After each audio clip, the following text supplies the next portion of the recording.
और अगली खबर की तरफ रुख कर लेते हैं। किस तरीके से झारखंड की राजनीति का केंद्र बिंदु बन गया छत्तीसगढ़, वो आपको बताते हैं। छत्तीसगढ़ के मुख्यमंत्री भूपेश बघेल ने भारतीय जनता पार्टी पर निशाना साधा है। झारखंड में राजनीतिक अशांति के बीच विधायकों की खरीद फरोख्त का आरोप लगाया। झारखंड में जारी राजनीतिक अस्थिरता के बीच जेएमएम कांग्रेस के विधायकों को छत्तीसगढ़ के रायपुर के रिजॉर्ट में रखा गया है।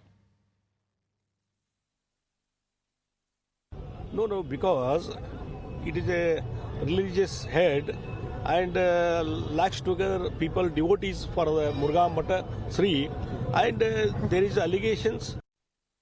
कर्नाटक के विधायक, मध्य प्रदेश विधायक, राजस्थान के विधायक, महाराष्ट्र के विधायक, दूसरे पार्टी के उठा के ले गए। उस समय उसकी बोलती बंद क्यों थी? वो चुप क्यों थे? उस समय बोलना था। ये तो हमारे पार्टी के लोग हैं, हमारे गठबंधन के लोग हैं। उसमें उनको तकलीफ क्यों हो रही है? उनको तकलीफ ये है कि वहाँ खुला छोड़ देते, वो खरीद फरोख्त कर देते। जिस प्रकार से महाराष्ट्र में बात चल रही 50 खोखा, यहाँ झारखंड में चल रहा 20-20 खोखा। रमन सिंह इसके बारे में बताए, राष्ट्रीय उपाध्यक्ष जी।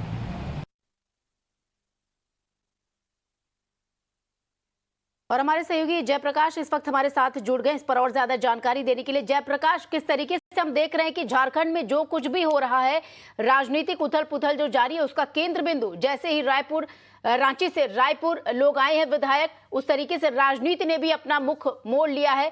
और अब जो छत्तीसगढ़ के सीएम है वो खुद खरीद फरोख्त का आरोप लगा रहे बीजेपी पर। बिल्कुल, जिस तरह से जो है सियासी हालात चल रहे हैं झारखंड में, उसको लेकर जो है लगातार जो है नेता आरोप प्रत्यारोप कर रहे हैं। इन सब के बीच जो है जो छत्तीसगढ़ के मुख्यमंत्री हैं भूपेश बघेल, उनका भी बयान आया है। उन्होंने साफ तौर पे कहा है कि जिस तरह से बीजेपी खरीद फरोख्त की पॉलिटिक्स करती है, कई राज्यों में देखा गया है कि विधायक जो है पहले भी यहाँ से दूसरे अलग अलग राज्यों में ले गए हैं, तो कहीं ना कहीं खरीद फरोख्त का डर रहता है। इसको लेकर जो है यहाँ तमाम जो विधायक पहुंचे हुए हैं, झारखंड मुक्ति मोर्चा और कांग्रेस के जो तमाम विधायक रायपुर पहुंचे हुए हैं, तो यहाँ पर एक सुरक्षित ठिकाना माना जा रहा है, क्योंकि छत्तीसगढ़ में कांग्रेस की सरकार है और भूपेश बघेल जो है मुख्यमंत्री हैं। एक बड़ा रणनीतिकार माना जाता है उन्हें, और हेमंत सोरेन और भूपेश बघेल की दोस्ती भी किसी से छुपी नहीं है। तो कहीं ना कहीं ये माना जा रहा है कि यहाँ पर तमाम जो विधायक है पहुंचे हुए हैं। इसके अलावा ये भी जानकारी लग रही है कि कुछ और विधायक आज शाम तक आ सकते हैं।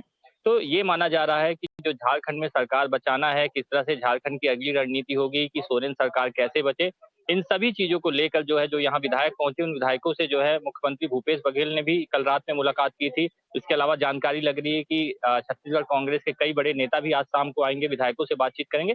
एक रणनीति तैयार होगी कि झारखंड में किस तरह से सरकार बचाई जाए और आगे की रणनीति क्या होगी। राज्यपाल जो है वो अपना जिस तरह से फैसला सुनाएंगे, उसके बाद जो है क्या चीजें रहेंगी, मुख्यमंत्री क्या निर्णय लेंगे। इसके अलावा जो तमाम संगठन के लोग हैं, चाहे वो झारखंड मुक्ति मोर्चा के हों या फिर कांग्रेस के संगठन के लोग हों, वो भी यहाँ पर पहुंच सकते हैं और यहीं पर रणनीति तैयार होगी। छत्तीसगढ़ के रायपुर की इसी मेफेयर रिसोर्ट में जहाँ पर हम मौजूद हैं, यहीं पूरी रणनीति तैयार होगी कि झारखंड में किस तरह से सरकार बचाई जाए, यूपीए की जो सरकार है, और विधायकों को किस तरह से एकजुट किया जाए, क्योंकि लगातार देखा गया है कि कई जगहों पे खरीद फरोख्त होता है। लगातार मुख्यमंत्री भूपेश बघेल भी आरोप लगाते हैं कि खरीद फरोख्त बीजेपी करती है, और उसी खरीद फरोख्त से बचने के लिए इन विधायकों को सुरक्षित ठिकाने रायपुर में ठहराया गया है। अब यहीं रायपुर में पूरी रणनीति तैयार होगी झारखंड सरकार बचाने की। इन सबके बीच जो है मुख्यमंत्री लगातार जो है बीजेपी पर आरोप लगा रहे हैं। जी जयप्रकाश, आपका बहुत बहुत शुक्रिया इन तमाम जानकारी के लिए।